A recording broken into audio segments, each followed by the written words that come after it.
కేసీఆర్ తీరుతో సొంత పార్టీ నేతలు నిరాశలో ఉన్నారట. బీఆర్ఎస్ అధినేత కేసీఆర్ పట్ల అసంతృప్తిని వ్యక్తం చేస్తున్నారట సొంత పార్టీ నేతలే.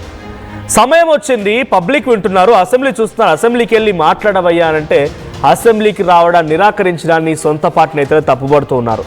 కార్యకర్తల్లో తీవ్రమైన అసహనం నెలకొంది. పార్టీ పని అయిపోయిందా, ఇక ఆయన ఎప్పటికీ బయటికి రాడా? అవసరం వచ్చినప్పుడైనా బయటకు వచ్చి మాట్లాడకపోతే ఎలా?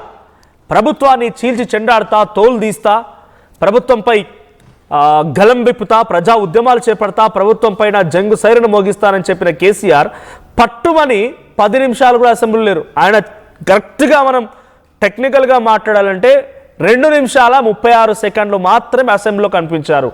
ఆ తర్వాత అక్కడి నుంచి పరారైపోయారు. ఆయన తిరిగి వెనక్కి వెళ్ళిపోయి నందినగర్కి వెళ్ళిపోయి నందినగర్ నివాసం నుంచి ఫామ్ హౌస్కి వెళ్ళిపోయారు. ఇప్పుడు అసెంబ్లీ జరుగుతోంది. చాలా కీలకమైన అంశం, తెలంగాణ రాష్ట్రానికి చాలా ముఖ్యమైన అంశం. నీటి కేటాయింపుల విషయంలో చర్చ జరుగుతోంది. వేరే రాష్ట్రంతో కేంద్రంతో జంగు సైరనూది అందరం కలిసి వెళ్ళాలని చెప్పి రాష్ట్ర ప్రభుత్వం చెప్తూ ఉంటే దానికి కారణం, ఈ సమస్య రావడానికి కారణం కూడా గత పార్టీయే, గత ప్రభుత్వాలు అనే రకంగా కేసీఆర్పై నెపనెడుతూ ఉంటే మాట్లాడకుండా మౌనంగా ఉండడంతో పాటుగా బయట అంటే అసెంబ్లీలో కాకుండా బయట పవర్ పాయింట్ ప్రజెంటేషన్ పెట్టడంతో ప్రజల్లో ఇంకా వ్యతిరేకత వస్తుంది, కానీ ఏమాత్రం మీకు సానుకూలత రాదు. మాటల్లో ఉన్న గాంభీర్యం చేతల్లో లేదు. మాటలకి చేతలకి ఏమాత్రం పొంతం లేదనే భావన ప్రజల్లోకి వెళ్తుంది అని చెప్పేటువంటి అసహనాన్ని కేసీఆర్ పైన సొంత పార్టీ కార్యకర్తలు వ్యక్తం చేస్తున్నారంట. అవసరం వచ్చినప్పుడైనా మాట్లాడాలి కదా, కానీ తెలంగాణ రాష్ట్రం గురించి పోరాడతానని చెప్పిన మీరు ఇప్పుడు తెలంగాణ రాష్ట్రానికి సంబంధించి నీటి కేటాయింపులే కదా చాలా కీలకమైన విషయం. అంతకంటే పెద్ద సమస్య ఉందా? అంతకంటే పెద్ద ఇంపార్టెంట్ పని ఉందా? ఆయన రాకుండా ఎందుకు మౌనం పాటిస్తున్నారు రకంగా చాలా పెద్ద ఎత్తునపై కొంత అసంతృప్తి జ్వాలలు వ్యక్తమవుతూ ఉన్నాయి. అసెంబ్లీలో జల వివాదాలపై చర్చ జరుగుతుండగా కేసీఆర్ రాకపోవడాన్ని సొంత పార్టీ నేతలు కార్యకర్తలే తప్పుపడుతున్నారట. మా ప్రతినిధి మధు ఉన్నారు. మధు, కేసీఆర్ మొన్నే తోలు తీస్తా, ప్రజా ఉద్యమాలు చేపడతా, నీళ్ల విషయంలో ఊరుకునేది లేదు, ప్రభుత్వాన్ని ఎండగడతా, ఈ రకమైన వ్యాఖ్యలు చేసుకొచ్చారు. ఒకరే అసెంబ్లీకి వచ్చారు. ఎగ్జాక్ట్గా టెక్నికల్గా చెప్పాలంటే 2 నిమిషాల 36 సెకండ్ల పాటుగా అసెంబ్లీలో కూర్చున్నారు. ఆ తర్వాత అక్కడి నుంచి వెనుదిరిగి వెళ్ళిపోయారు. కనీసం ఆయన ప్రెజెన్స్ కానీ ఆయన మాట్లాడుతున్నారన్న కానీ ఒక స్టేట్మెంట్ కానీ ఒక మాట ఎక్కడ కనిపించట్లేదు. సో దీనిపైన సొంత పార్టీ నేతలు కొంత అసహనానికి గురవుతున్నారు. పార్టీని పూర్తిగా కుదేలవుతోంది అనేటువంటి భావనలో ఉన్నారు. అప్డేట్స్ ఏంటి విషయం పైన? కేసీఆర్ ఇటువంటి నిరాశలో ఉన్నటువంటి కార్యకర్తల్ని ఏ రకంగా మళ్ళీ తన వైపు తిప్పుకోబోతున్నారు? అంటే లాస్ట్ అసెంబ్లీ సందర్భంగా బీఆర్ఎస్ సభలోనే ఉండింది. అటు హరీష్ రావు కానీ కేసీఆర్ కానీ అటు అధికార పార్టీని కార్నర్ చేసే ప్రయత్నం చేశారు. దాంట్లో కాస్త పై చేయి బీఆర్ఎస్ డే అనేలాగా బయట కూడా చర్చ కూడా జరిగింది. కానీ ఈసారి అసెంబ్లీ సమావేశాల సందర్భంగా అత్యంత కీలకమైనటువంటి 2 అంశాలు, ఒకటి పాలమూరు రంగారెడ్డికి సంబంధించినటువంటి ప్రాజెక్టు విషయం, నీటి పంపకాల విషయము, రెండవది హిల్ట్ పాలసీ అంశాన్ని అసలు తెరపైకి తెచ్చుకొచ్చింది, జనాలకు వివరించింది బీఆర్ఎస్. కేటీఆర్ తెరపైకి వచ్చారు, వీటిని జనాలకు తెరపైకి తీసుకొచ్చే ప్రయత్నం చేశారు. అతిపెద్ద స్కామ్ దేశంలోనే, అసలు అతిపెద్ద స్కామ్ జరుగుతుంది అంటే హిల్ట్ పాలసీ పేరు మీద దాదాపు 5 లక్షల కోట్లకు పైగా అతిపెద్ద స్కామ్ జరుగుతుంది అనేటువంటిది బీఆర్ఎస్ బయటపెట్టింది.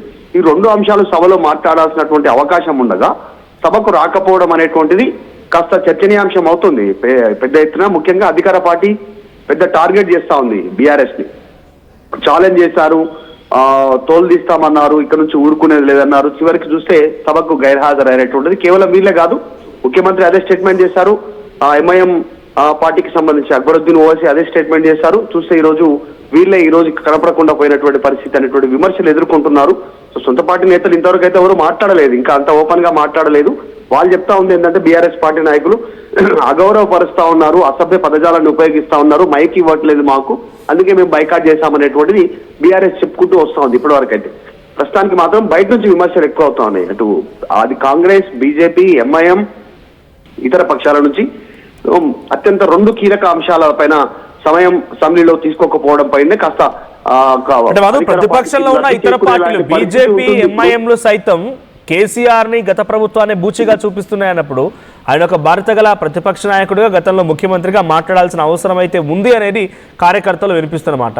సో ఎందుకు కేసీఆర్ ఎందుకు సైలెంట్ అవుతున్నారు? కేసీఆర్ ఎందుకు మాట్లాడలేకపోతున్నారు? హరీష్ రావు, కేటీఆర్ ఉంటే ఉండొచ్చు, కానీ హరీష్ రావు, కేటీఆర్ని కేసీఆర్తో సరిసమానంగా జనాలు చూడలేరు, తమ సొంత పార్టీ నాయకులు కూడా చూడలేరు. సో కేసీఆర్ ఈ అసెంబ్లీ సమావేశాలు ముగియేంత వరకైనా కూడా లేదా బయట అయినా లేదా అసెంబ్లీ అయినా మాట్లాడే అవకాశం కనబడుతోందా? ఎగ్జాక్ట్లీ. అంటే ఆ బహిరంగ సభల ద్వారా మాత్రమే కేసీఆర్ తెరపైకి వచ్చే అవకాశం ఉంది. మొదటి రోజు అసెంబ్లీ సమావేశాలకు వచ్చారు, ఆయన తర్వాత తిరిగి వెళ్ళిపోయినటువంటి సిచ్యువేషన్ మనందరికీ తెలిసిందే. కానీ పెద్దగా ఇంట్రెస్ట్ చూపించట్లేదు. 2 సంవత్సరాలు అయిపోయింది. 2 సంవత్సరాల తర్వాత కేసీఆర్ రేవంత్ రెడ్డిని ఫేస్ చేస్తారా అనేటువంటి చర్చ బయట జరుగుతున్నటువంటి మాట వాస్తవం. ఎందుకంటే ఎగ్జాంపుల్ జరుగుతా ఉంది దానికి.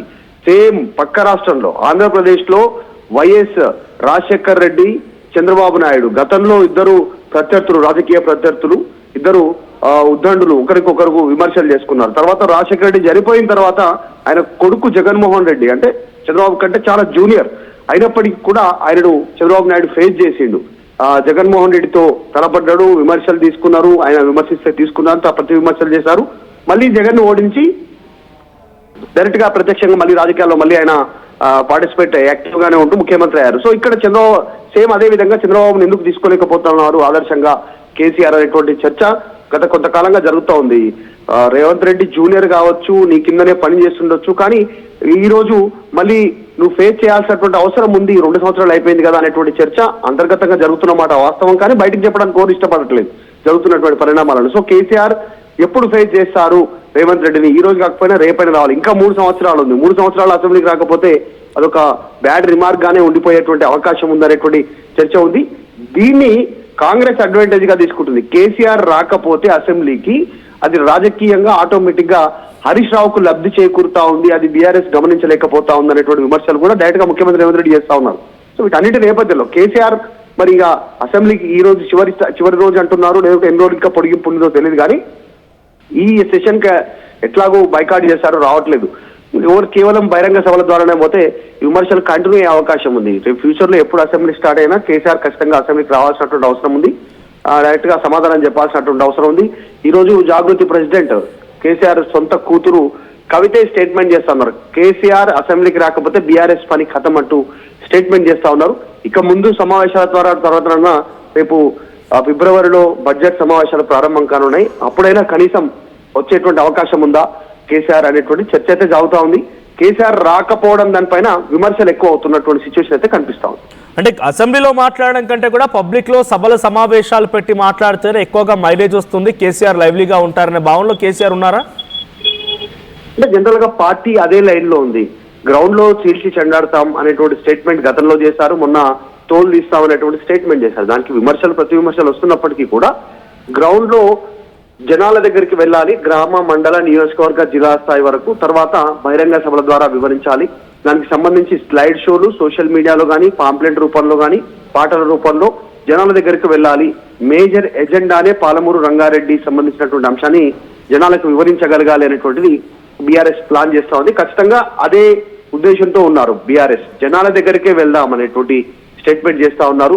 3 ఉమ్మడి జిల్లాల్లో పాలమూరు రంగారెడ్డి, నల్గొండ జిల్లాలో భారీ బహిరంగ సభలు, అంతకంటే ముందుగానే వారికి అక్కడ ఉన్నటువంటి స్థానిక నాయకులు జనాలకు వివరించేటువంటి ప్రయత్నం, సో ఒక ఎజెండా రూపొందించే ప్రయత్నం అయితే చేస్తా ఉన్నారు. సాధారణంగా కేసీఆర్ అంత ఆషామాషిగా తీసుకోవడానికి కూడా అవకాశం లేదు రాజకీయాల్లో. ఎందుకంటే గతంలో మనం చూసాం తెలంగాణ ఉద్యమ సమయంలో ఆయన ప్లే చేసినటువంటి స్ట్రాటజీ లాభము నష్టము పక్కన పెడితే జనాలను అవేర్నెస్ చేయడంలో చాలా సక్సెస్ఫుల్ బీఆర్ఎస్. అప్పుడున్నటువంటి టీఆర్ఎస్ పార్టీ రాజీనామా చేయడము, మళ్ళీ ఉప ఎన్నికలకు వెళ్ళడం, దాంట్లో ఎన్ని గెలిచారని పక్కన పెడితే చర్చ జరిగేలాగా మొత్తం సెంట్రిక్ అట్రాక్షన్ అంతా కూడా తన పైన ఉండేలాంటి ఒక వ్యూహంతో ముందుకు వెళ్ళాలి కేసీఆర్. సో ఇప్పుడు కూడా పాలమూరు రంగారెడ్డి విషయంలో అట్లనే ముందుకు వెళ్ళబోతా ఉన్నారు.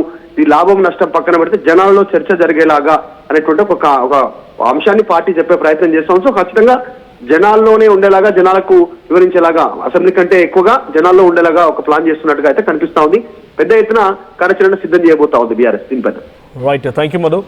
సో మొత్తంగా గతంలో మాదిరిగా కేసీఆర్ ఎన్ని స్ట్రాటజీలు